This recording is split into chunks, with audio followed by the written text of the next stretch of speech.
você, nós podemos levar Jesus.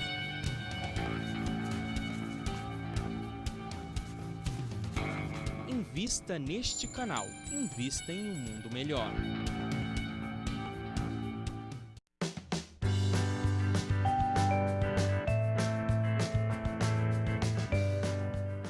Voltamos e hoje estamos conversando com a doutora Eliana Ivano, que é presidente de Casa Espírita, é diretora de Casa Espírita e é advogada. Eliana, então aquela casa que às vezes abre, a Casa Espírita que abre, e não tem condição, entre aspas, de fazer um trabalho social. O que a gente fala para esses dirigentes, para esses presidentes dessas casas? A maioria das casas ela tem um estatuto, e no estatuto está previsto o que se pretende fazer, né? Então, se existe essa previsão, considerando que a casa, os dirigentes entenderam por bem fazer isso, eu acredito que sempre tem que ter o começo, porque é difícil mesmo. As casas espíritas, muitas delas surgiram nos lares, nas casas das pessoas, e aquele grupo avançou, alugou um espaço, daqui a pouco conseguiu uma doação de um terreno, foi construindo. Começa tudo assim, com muita dificuldade, né? Mas eu acho assim, que se o grupo entende que é importante isso, vai ter que ter um momento de dar o primeiro passo, né? Porque a gente até lembra o que Jesus disse, ajuda-te que o céu te ajudará. Sim. Então, a gente tem que dar o primeiro passo. É difícil, sim, tudo é difícil, mas tem que ter o primeiro passo. Então, assim, às vezes, ficar esperando todas as condições para começar, não vai acontecer. Então, às vezes, você começa atendendo, 3 pessoas, uma família, daqui a pouco você começa entregando uma cesta básica, daqui a pouco você consegue pessoas que vão entregar 5, começa a entregar sopa para morador de rua, para 10 pessoas, daqui a pouco tem pessoas que se solidarizam com você naquela ideia e a coisa vai continuando. Eu acho que o que é importante é o grupo ver o que ele pretende, o que ele quer e iniciar, dar o primeiro passo. Então, não é só abrir a Casa Espírita também para um trabalho social. Pode ser a abertura de uma casa para que tenha o trabalho espiritual, o estudo, as palestras. Olha, eu penso que considerando que a Casa Espírita ela tem que ter esse trabalho de consolar, e quando a gente fala consolar, você não está falando de só pessoas espíritas, né? Tanto que a Casa Espírita ela é uma porta aberta entre todas as pessoas. Os trabalhos sociais é legal porque você contempla um público não espírita. Porque quando você vai para ajudar as pessoas, você não quer saber qual a religião. E quem frequenta a casa espírita, geralmente é aquelas pessoas que têm a mesma ideia que você e acaba sendo espíritas. Então, o espiritismo tem que ser para todo mundo. Então, o trabalho assistencial é uma forma de você atender esse público não espírita. Quem não é espírita. Isso, e levar para ele as ideias do espiritismo, não necessariamente os conceitos, aquilo que a gente aprende. Ele vai ver pelo exemplo dos trabalhadores, né? Vai ser apresentado para ele a doutrina dessa forma prática, né? Nos conceitos de Jesus. Então, eu acho que isso é muito importante, porque você vai conseguir cumprir aquilo que eu falei já, de fazer o consolo. Poxa, vai ser a oportunidade de você falar, de você desabafar, olha, eu estou aqui por essa situação, né? Então, assim, um trabalho que eu acho legal comentar, que muitas casas adotam, que é a campanha Alta de Souza, onde você busca na comunidade, ao seu redor, alimentos, e você junta esses alimentos e depois doa para uma pessoa mais necessitada. Então, é um trabalho muito rico, porque quando você vai buscar o alimento, às vezes você bate na porta de uma pessoa,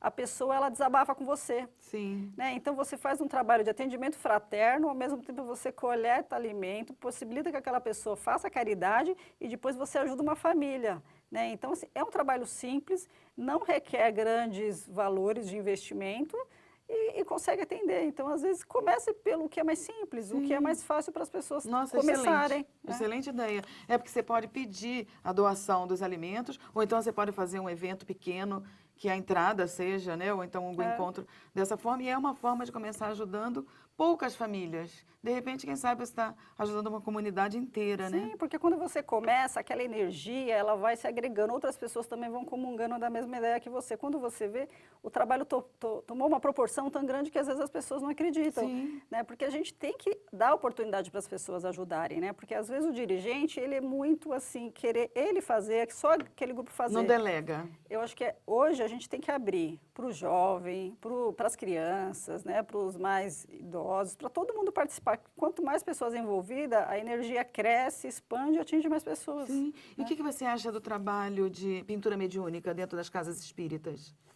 É uma forma de trabalhar a mediunidade, né? Porque a mediunidade também ela se expressa através da arte. né, e considerando a pintura como uma expressão da arte, eu acho extremamente válido. Então, é importante estudo, né, as casas que adotam a pintura mediúnica, muitas delas, elas têm antes um estudo, se estudar a questão da pintura, da arte, estuda a mediunidade, e depois tem a parte prática, que é a pintura em si. Então, os médios vão se desenvolvendo ali, pintando. Então, assim, e a gente vai vendo que isso vai fluindo, né? Mas o importante é que haja o estudo para que o médium, né, que vai estar se expressando ali com essa forma de mediunidade, que é uma arte, né, que ele tenha essa qualificação, que ele entenda o que está acontecendo com ele, qual é esse processo, né? E é importante para ele entender e ajudar também os espíritos que estão passando por essa experiência. Então, é um aprendizado com duas mãos. E aí, de qualquer jeito, é uma ajuda financeira para a instituição, para a casa. Sim, aí quanto a isso, cada casa adota uma sistemática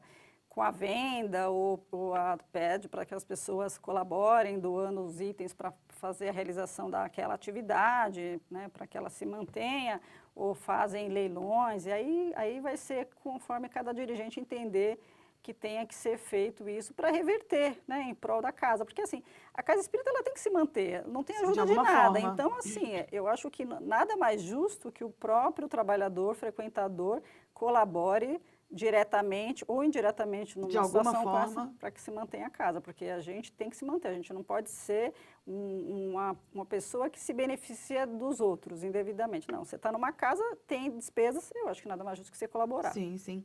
E existe alguma forma específica para a abertura de uma casa? Olha, tem que ter no mínimo isso de uma casa espírita?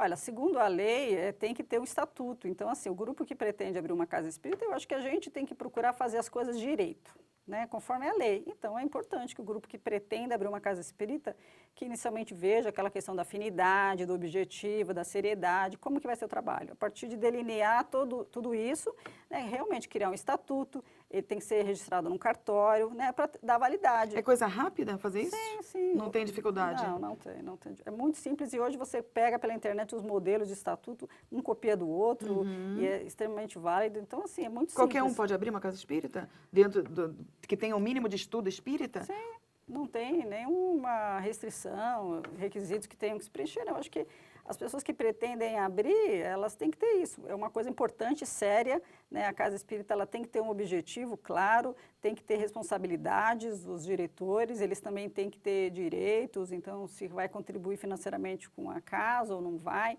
Então, assim, tem que pensar em tudo porque é uma coisa que é um plano sério, não é uma coisa provisória. Não é uma brincadeira. Sim, então acho que tem. A facilidade para abrir existe. Eu acho que o importante é ter essa seriedade no objetivo para que se abra e se mantenha. E eu acho que o que se vê hoje realmente é que quando as casas abrem, elas raramente fecham, elas se perpetuam, um grupo vai dando continuidade, estabelece mandato, 3 anos um, 3 anos outro, e as gerações vão vindo e vão dando continuidade. Vai dando continuidade. Nós estamos encerrando esse segundo bloco e nós convidamos você para dar uma passadinha lá no site do Clube Amigos da Boa Nova. Liga 0800 12 18 38, fala com as meninas, elas são muito gentis, muito carinhosas com você, você vai gostar. Ou então realmente entra no site amigosdaboanova.com.br, torne-se um associado se você não é, seja uma semente de luz. Nós voltamos já.